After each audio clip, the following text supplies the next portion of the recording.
ऐसा मादक मनमोहक नृत्य आज से पूर्व हमने कभी नहीं देखा। आज जो आपने हमें प्रसन्नता दी है, ऋणी हो गए हैं हम तुम्हारे।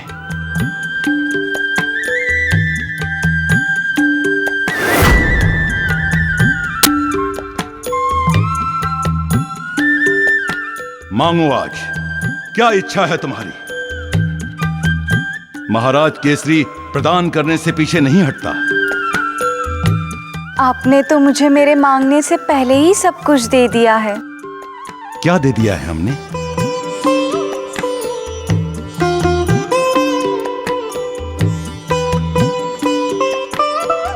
अपना प्रेम।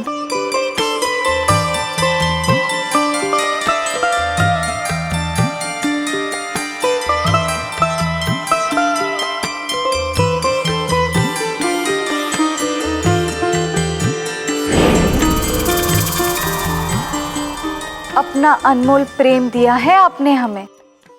अब इससे अधिक और मैं क्या मांगू महाराज? एक स्त्री के लिए एक पुरुष के प्रेम से अधिक बहुमूल्य वस्तु दूसरी कुछ नहीं होती महाराज। किंतु यदि आप इतने ही व्यग्र हैं मुझे कुछ देने हेतु, तो दो वचन दे दीजिए।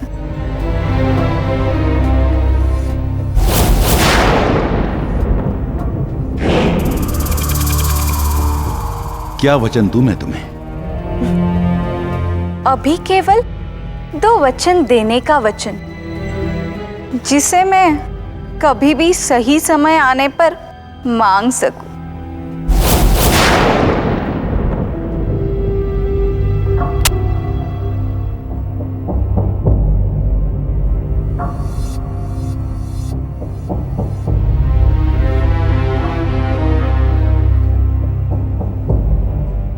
दिया।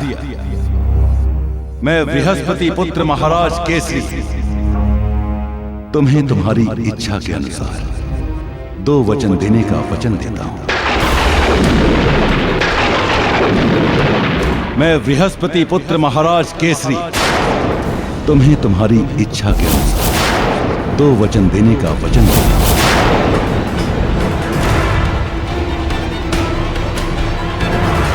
कि तुम जब भी मुझसे अपने वचन को पूरा करने की इच्छा प्रकट करोगी, तो ये वचन, ये मान मैं सहर्ष स्वीकार करूंगा।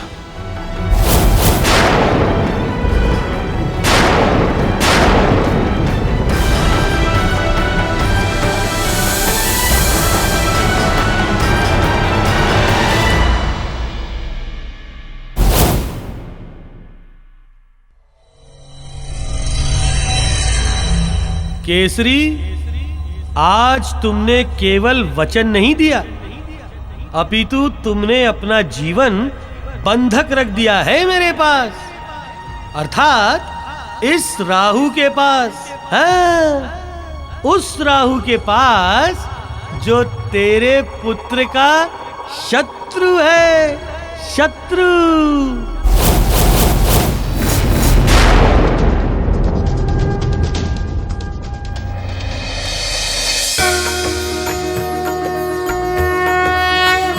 लक्ष्मी धाम, लक्ष्मी धाम, लक्ष्मी धाम, लक्ष्मी धाम। लक्ष्मी लोक में कमलासन पे खड़ी माँ वैभव लक्ष्मी। क्या हुआ सिद्धि प्राप्ति? आपकी आंखों में आंसू की छलक आए? ये हर्ष के आंसू है माता लक्ष्मी।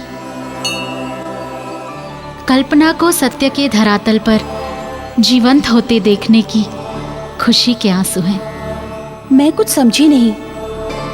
अर्थात ऐसा प्रतीत हो रहा है कि यहाँ पर उपस्थित सिद्धि अधिमा, सिद्धि लधिमा, सिद्धि प्राकम्य तथा सिद्धि प्राकट्य को भी आपकी बातें समझ नहीं आई। क्यों सिद्धियों, सत्य कहा ना मैंने? जी माता लक्ष्मी, हम सबको इनकी बातें समझ नहीं आई। क्यों सिद्धि? जी, मेरे कहने का तात्पर्य यह है कि जो मैंने देखा तथा जो प्रत्यक्ष में अनुभव किया वो मेरी कल्पना से बिल्कुल ही परे था। मैंने ये कल्पना में भी नहीं सोचा था कि संसार में कोई ऐसा भी मनुष्य होगा जिसमें मोह माया का कोई आकर्षण नहीं होगा तथा जो मोह के बंधन से बंधा नहीं होगा। तो क्या आपने उससे कुछ अलग देखा? जी माता, बहुत अलग, एकदम विपरीत। मोह माया से बिल्कुल ही निर्लिप्त। एवं इतना ही नहीं माता, उसके हृदय में जैसे प्रेम, करुणा तथा दया जैसी भावनाएं सागर की अथाह जलराशि के समान भरी हों। हनुमान इस संसार में रहते हुए भी संसार के नहीं हैं। उनमें और किसी योगी में कोई अंतर नहीं है। कोई भी सांसारिक तत्व उन्हें अपने मोहपाश में बांध नहीं पाएगा माता लक्ष्मी। यदि आपका ऐसा उच्च विचार है हनुमान के विषय में, तो आपका क्या निर्णय है सिद्धि? हम सिद्धियों में से किसी सिद्धि को ऐसा योग्य, कुशल एवं निपुण साधक साधे, इससे अधिक प्रसन्नता एवं गर्व की बात और क्या हो सकती है। इसीलिए मैंने भी सिद्धि ईशिता, सिद्धि वशिता एवं सिद्धि महिमा की भांति यह निर्णय लिया है कि मैं सदैव हनुमान के साथ ही रहूंगी। यह तो वास्तव में प्रसन्नता की बात है। जी माता, उन्होंने मुझे सफलतापूर्वक साध लिया है, जिसके फलस्वरूप उन्हें संसार की प्रत्येक वस्तु प्राप्त होगी तथा वे अपनी इच्छा एवं आशीर्वाद से किसी को भी कोई भी वस्तु प्राप्त कराने का सामर्थ्य रखेंगे। हनुमान को ऐसा वरदान देकर आपने सिद्धियों की शक्ति का मान रखा है सिद्धि प्राप्ति। मैं आपसे अति प्रसन्न हूँ। सिद्धि अधिमा, आपके सोच के सागर में डूब गईं। हम सिद्धियों को साधना गर्व की बात है, हमारे लिए तथा साधक समाज के लिए भी।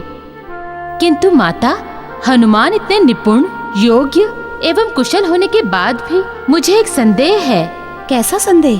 कि वो मुझे धारण कर पाएंगे जैसे कि उन्होंने पूर्व 4 सिद्धियों को धारण किया है। आपके संदेह का कारण क्या है सिद्धि अधिमा? माता, आपको तो विदित है कि मैं कब और किस प्रकार साधी जा सकती हूँ।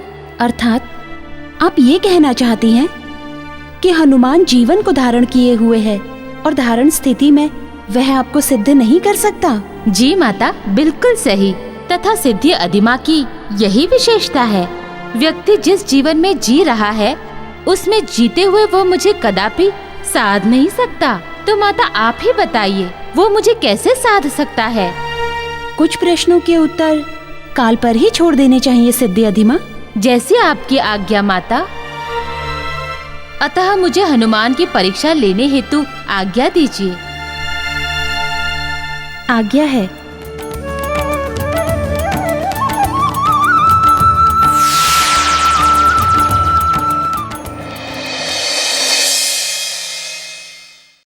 लज्जित तो हम हुए हैं जामवन जी। आपने समस्त वानर कुल के लिए कितने उपकार किए हैं और आज उसी वानर कुल के एक सदस्य ने उस उपकार का ये फल दिया जिसके लिए आपने क्या कुछ नहीं किया। उसने आपका अपमान किया। उसके इस अपराध के लिए मैं उसे दंड दूंगा। मैं शांत नहीं बैठूंगा जामवन जी, शांत नहीं बैठूंगा मैं। ये क्या हो रहा है मेरे साथ? मुझे तो कुछ समझ ही नहीं आ रहा। कितना समय हो गया मुझे लक्ष्मी लोक से चले हुए, किंतु सिद्धि लोक तो पहुंचा ही नहीं। ऐसे में सिद्धियों को कैसे प्राप्त करूंगा? ना जाने कब पहुंचूंगा तथा कब उन्हें प्राप्त करूंगा।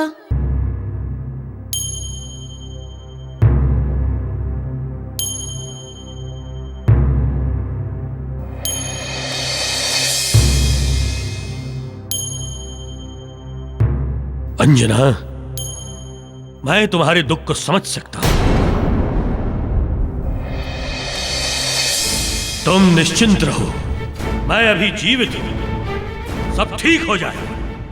ये संकट के मेघ जैसे आते हैं उसी तरह से गरज बरस कर चले जाते हैं। ये आते ही हैं धैर्य और धर्म की परीक्षा लेने के लिए। इनका कार्य ही यही है। बाली जी सत्य कह रहे हैं देवी अंजना। मेरे रहते अंजन प्रदेश का कभी अहित नहीं होगा। मैं अभी जीवित हूं और मेरे जीवित रहते अंजन प्रदेश का ध्वज और धर्म का तिरस्कार नहीं हो सकता। मैं जा रहा हूं अंजन प्रदेश, उस निकृष्ट ब्राह्मण और उस केसरी को बताने के लिए कि अभी तुम्हारी मनमानी नहीं चलेगी। मैं जीवित हूं, अभी मैं जीवित हूं। महाराज केसरी तो अपनी मनमानी कभी करते ही नहीं थे। उन्होंने आज तक कभी ऐसा नहीं किया है। वो तो ऐसे थे ही नहीं जैसे आजकल हो गए हैं। वो तो इस ब्राह्मण देव के बहकावे में आकर वो भटक गए हैं। अपने स्वभाव से, अपने मार्ग से, अपने आचरण से, सबसे।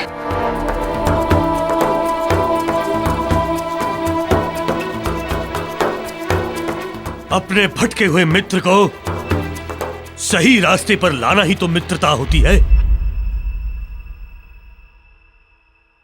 मैं ये प्रयास करूंगा।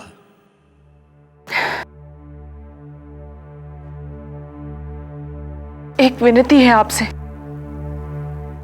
कठोरता का प्रयोग मत कीजिएगा, वो आहत हो जाएंगे। मैं तुम्हारी भावनाओं को अच्छी तरह समझ सकता हूं अंजना।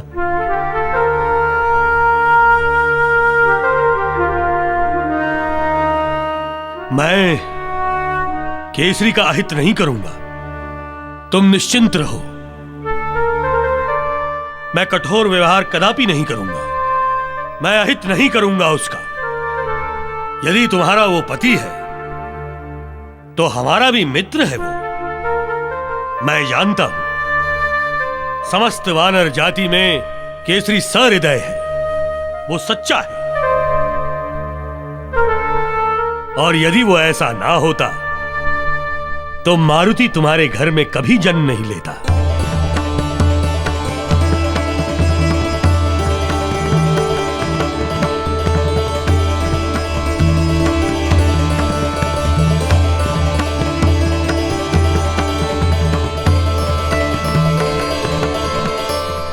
वहाँ गुरु सूर्यदेव प्रतीक्षा कर रहे होंगे मेरे लौटने की, और मैं हूँ कि अभी तक यहीं फंसा हूँ।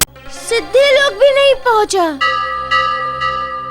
न जाने कब मैं वहाँ पहुँचूंगा और कब मैं अपनी शिक्षा प्रारंभ करूँगा।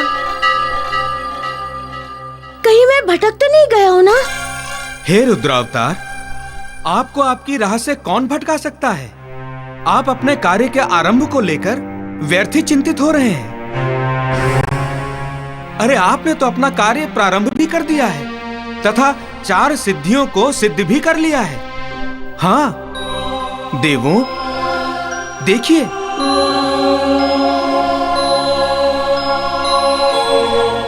किस प्रकार अपने लक्ष्य की प्राप्ति को लेकर और अपने गुरु के आदेश को लेकर चिंतित हैं।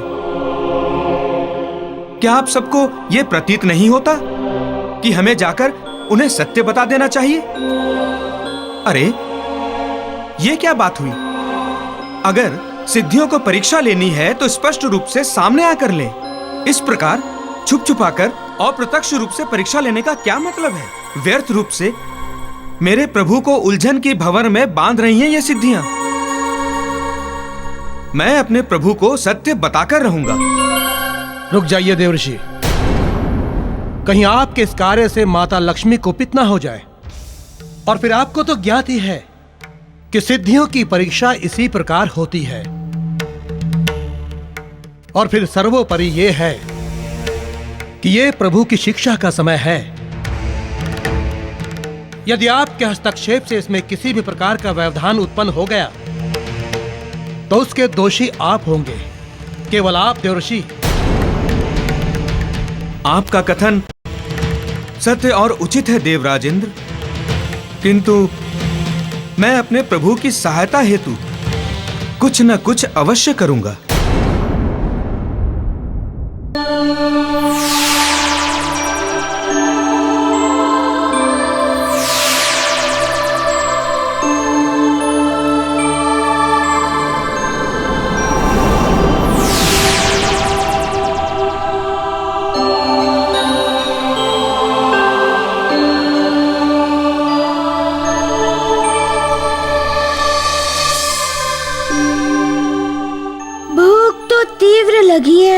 क्या करूं? पता नहीं इस निर्जन वन में कुछ खाने को मिलेगा या पूरा दिन उपवास में चला जाएगा। हे वानर बालक, तुम इस निर्जन वन में अकेले क्या कर रहे हो? मैं मंदिर से लौट रहा था तो तुम्हें देखा, सोचा भगवान का प्रसाद तुम्हें देता चलूं। लो, प्रसाद लो।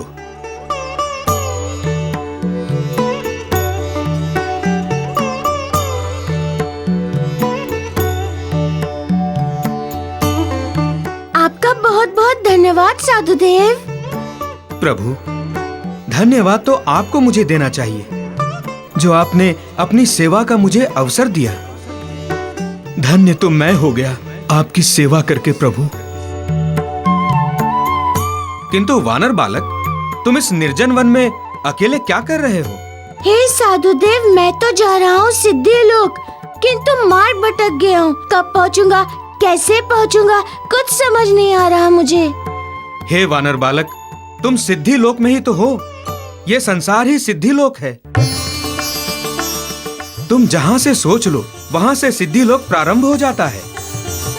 वो तो ठीक है, किंतु मैं सिद्धियों तक कैसे पहुँचूंगा?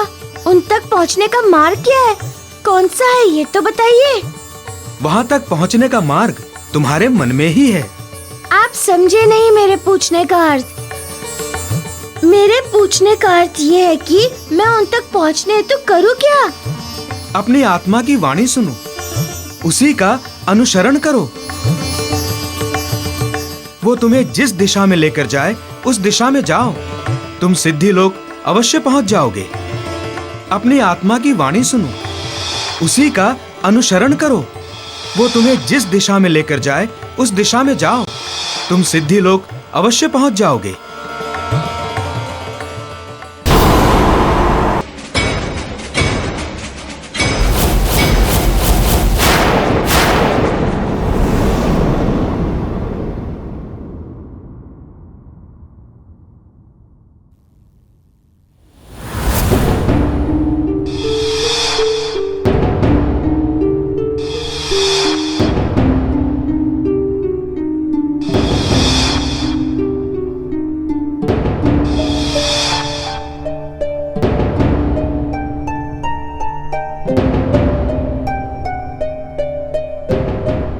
आप लोग इस तरह एक साथ झुंड में कहां जा रहे हैं? हम लोग अंजन प्रदेश छोड़कर जा रहे हैं महाराज बाली। परंतु क्यों? क्योंकि हमारे पास प्रदेश त्यागने के अतिरिक्त दूसरा कोई विकल्प नहीं है। महाराज बाली, जिस राज्य के राजा की पत्नी और उसके मित्र उसे छोड़कर चले गए हों, एवं उसने अपने सगे संबंधियों को निकाल दिया हो, द्यूत में इतना मगन रहता हो कि उसे अपनी प्रजा की बिल्कुल चिंता नहीं, तो उस राज्य में भला कोई कैसे रह सकता है महाराज बाली? मैं समझ गया हूं आप सबके दुखों के कारण को, किंतु अब आप सबको दुखी होने की कोई आवश्यकता नहीं है और ना ही इस राज्य को छोड़ के जाने की आवश्यकता है। अब मैं आ गया हूं, अब अंजन प्रदेश फिर से व्यवस्थित हो जाएगा, सब कुछ ठीक हो जाएगा। आप सबको तनिक भी चिंता करने की आवश्यकता नहीं है, मैं सब ठीक कर दूंगा। क्षमा करें महाराज बाली, किंतु आप तो किष्किंधा के राजा हैं, महाराज केसरी के मित्र हैं।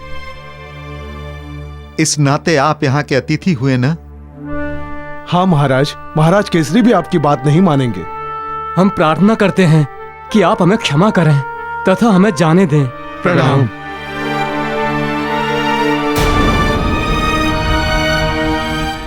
तुम इस निर्जन वन में अकेले क्या कर रहे हो? हे साधुदेव, मैं तो जा रहा हूँ सिद्धि लोक, किंतु मार्ग भटक गया हूँ। कब पहुँचूंगा, कैसे पहुँचूंगा, कुछ समझ नहीं आ रहा मुझे। हे वानर बालक, अपनी आत्मा की वाणी सुनो, उसी का अनुसरण करो। वो तुम्हें जिस दिशा में लेकर जाए उस दिशा में जाओ, तुम सिद्धि लोक अवश्य पहुंच जाओगे।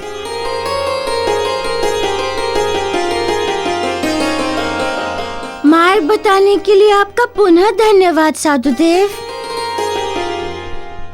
एक कृपा और करें मुझ पर। अवश्य, बोलो।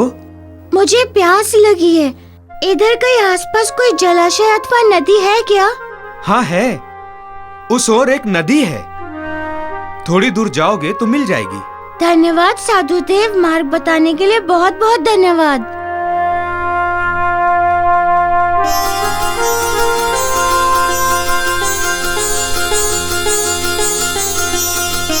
प्रभु, मुझे पूर्ण विश्वास है कि आप अति शीघ्र अष्ट सिद्धियों की परीक्षा में सफल हो उन्हें सिद्ध कर लेंगे तथा उनके दाता बन जाएंगे। नारायण नारायण।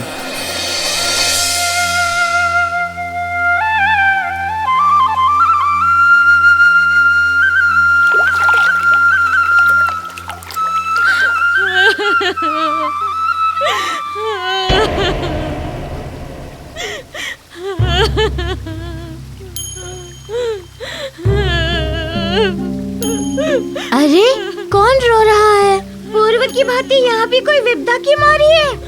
देखना होगा चलकर, संभवतः उसे भी सहायता की आवश्यकता हो।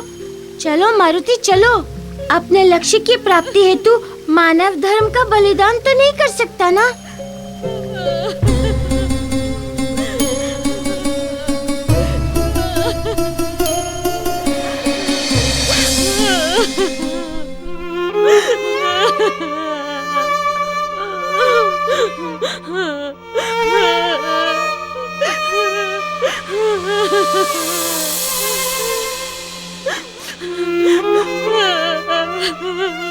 क्या हुआ माता? आप इतना विलाप क्यों कर रही हैं? विलाप न करूं तो क्या करूं? जिस दुखियारी माँ की वर्षों की कठिन सेवा एवं साधना के बाद उसकी सुनी गोद भरी हो, जो इकलौता पुत्र उसके जीने का सहारा हो, उसका धन हो, उसका सब कुछ हो, वो अभागिन माँ अपने आंखों के सामने अपने पुत्र की मृत्यु देख रही हो तो वो विलाप नहीं करेगी? अपने जीवन का अंत करने का निर्णय नहीं लेगी? बोलो तो क्या करेगी? आज सूर्यास्त होते ही मेरे पुत्र की आयु समाप्त हो जाएगी। आज सूर्यास्त होते ही मेरे पुत्र की आयु समाप्त हो जाएगी। मेरा लाल मुझसे बिछड़ जाएगा। मेरा लाल मुझसे दूर, बहुत दूर, बहुत दूर चला जाएगा। तब ऐसे में मेरे जीवन का क्या अर्थ रह जाता है? मैं भी त्याग दूंगी अपना जीवन। अपने लाल के साथ साथ मैं भी चिता पर चढ़ जाऊंगी। अंत कर दूंगी अपने जीवन का अंत।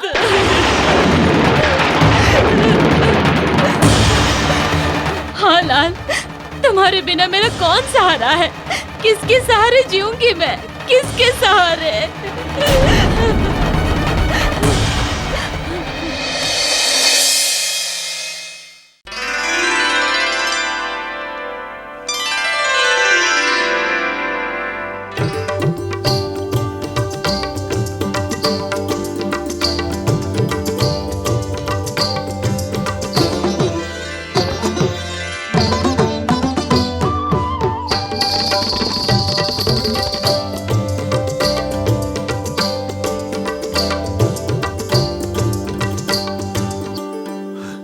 महाराज केसरी,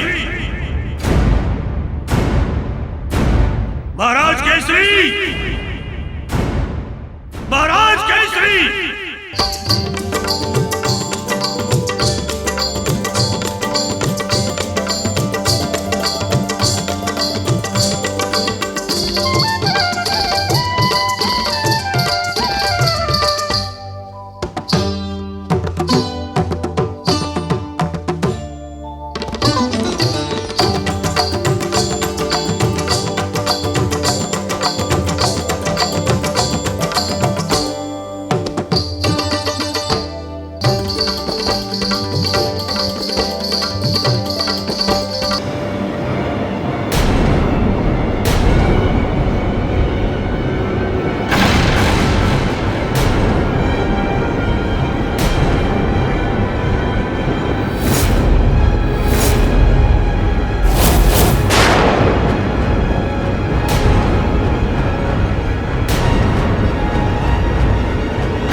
माला सजा रही हूँ अपने पुत्र की अंतिम विदाई के लिए। वो तो देख ही रहा हूँ माता, लेकिन एक साथ दो दो चिताएं, इसका रहस्य नहीं समझ पा रहा हूँ। एक मेरी तथा दूसरी मेरे पुत्र की।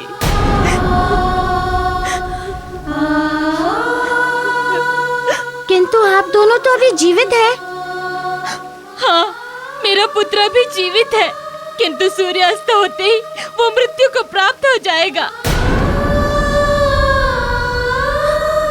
और वो जब मृत्यु को प्राप्त हो जाएगा, उसी क्षण मैं भी अपना जीवन त्याग दूंगी। उसी लिए मैं पूर्व तैयारी कर रही हूँ।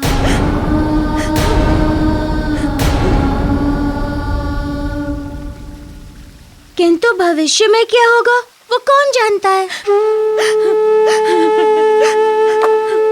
हाँ, मैं जानती हूँ, क्योंकि मैं अतीत जानती हूँ और भविष्य की नींव अतीत की शिला पर खड़ी है। स्वीकार करता हूँ मैं आपकी बात को, किंतु एक बात मैं अवश्य कहूँगा कि नियति अथवा विधि जो कह ले, हमें वही प्रदान करती है जिनकी ओर हमारा मन, हमारा चित्त आकृष्ट होता है अथवा जिनके विषय में हम अत्यधिक सोचते हैं। मेरे पुत्र की मृत्यु नियत है और आज सूर्यास्त होते ही उसके प्राण निकल जाएंगे और उसके साथ साथ मेरे भी।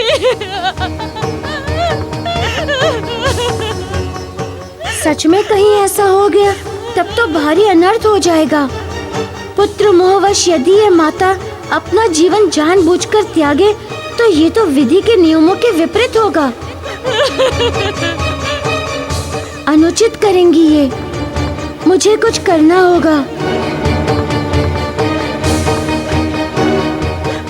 माता, आप अपने मन से समस्त चिंताओं को निकाल दें। आपके पुत्र को कुछ नहीं होगा। मुझे पता तो नहीं है कि आपके पुत्र की कितनी आयु शेष है, किंतु मैं अंजन पुत्र मारुति आपको यह वचन देता हूँ कि आपके पुत्र की आयु से पहले मृत्यु नहीं होगी। किंतु मैं अंजन पुत्र मारुति आपको यह वचन देता हूँ कि आपके पुत्र की आयु से पहले मृत्यु नहीं होगी।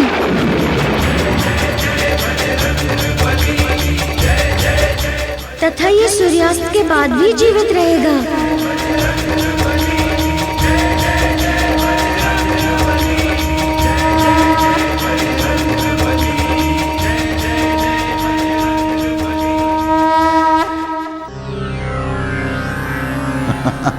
अरे बाली, आओ मित्र, आओ बैठो। तुम्हें यहाँ देखकर क्या सुखद अनुभूति हो रही है ये तुम्हें पता नहीं, किंतु जो भी है मित्र, आए हो तुम ठीक समय से हो। माया नृत्यांगना के नृत्य का आनंद लो। इनका नृत्य देखकर आनंद विभोर नहीं हो गए तो कहना, मंत्रमुग्ध हो जाओगे। हाँ, ऐसा नृत्य करती है ये माया। इन्होंने मेरा जीवन बदल दिया है मित्र। मेरे उजड़े जीवन में, रसहीन जीवन में इंद्रधनुष की छटाएं बिखेर दी हैं।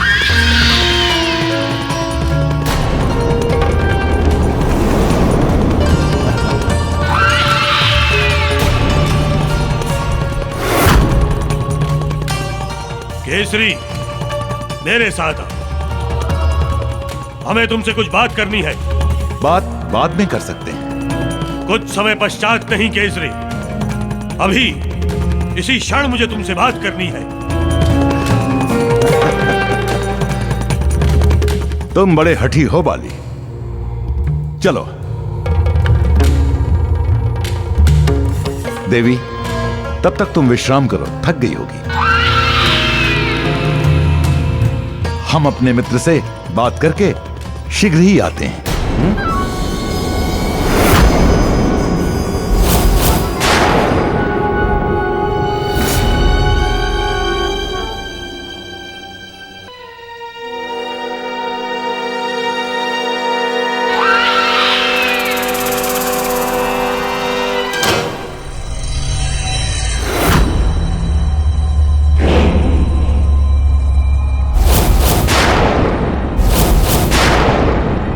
अनर्थ कर दिया तुमने बाली, घोर अनर्थ को आमंत्रण दे दिया तुमने। गलत समय पर आकर तुमने राहु के मनोरथ के चौसर पर खेले जा रहे खेल में विघ्न की चाल चल दी। सावधान, यदि रंग में भंग डालने की चेष्टा की तो याद रखना, मैं तुम्हारी भी वही दुर्गति करूंगा जो तुम्हारे मित्र इस केसरी का करने वाला हूँ। स्मरण रहे, कारण मैं राहु हूँ, राहु, क्रूरता का पर्याय राहु।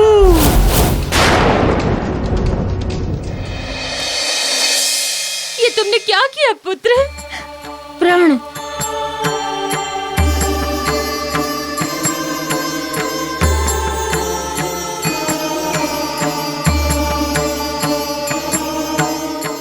आपके पुत्र को सकुशल जीवित रखने का प्रण।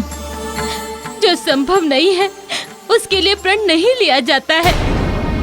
असंभव कार्य हेतु संकल्प नहीं लिया जाता है पुत्र। मुझे विश्वास है मेरा संकल्प अवश्य पूर्ण होगा। नहीं होगा, नहीं होगा पुत्र। मेरे पुत्र की मृत्यु निश्चित है, अटल है।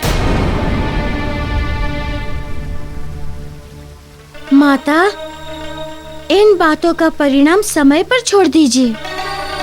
समय निर्णय करेगा कि मेरी आशा पूर्ण होगी या आपकी आशंका। एक बात बताइए।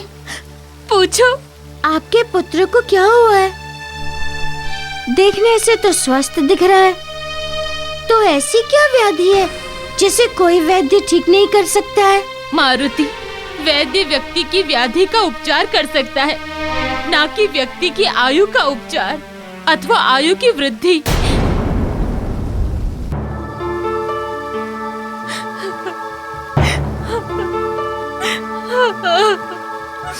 माँ, माँ।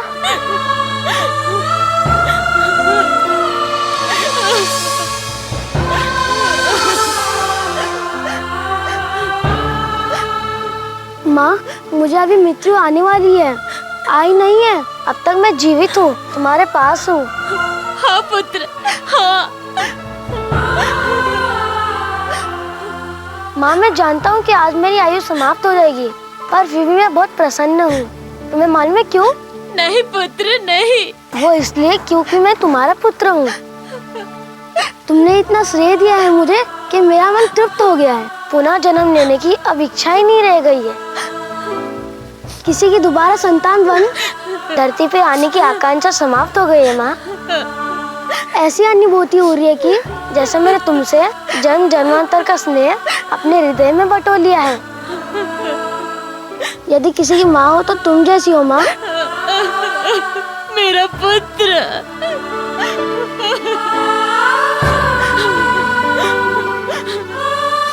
माँ, मुझे भूख लगी है। मैं अभी आहार लेकर आता हूँ। किंतु तुम क्यों मेरे लिए आहार की व्यवस्था करोगे? क्योंकि मैं तुम्हारा मित्र हूँ। और हाँ, अभी तुम प्रसन्न रहो तथा अपनी माँ को भी प्रसन्न रखो। और निश्चिंत रहो, तुम्हें कुछ नहीं होगा। क्या सच में मुझे कुछ नहीं होगा? नहीं, तुम्हें कुछ नहीं होगा। क्या मैं और जी पाऊंगा? हाँ। तब मैं अपनी माँ के साथ और दिन बिता पाऊंगा? हाँ। तुम सच में बहुत अच्छे मित्र हो मारुति, बहुत अच्छे। अपने जीवन के अंतिम समय में मैं तुम्हारी मित्रता पाकर धन्य हो गया मारुति। हाँ, बहुत दिनों तक साथ समय बिता पाओगे।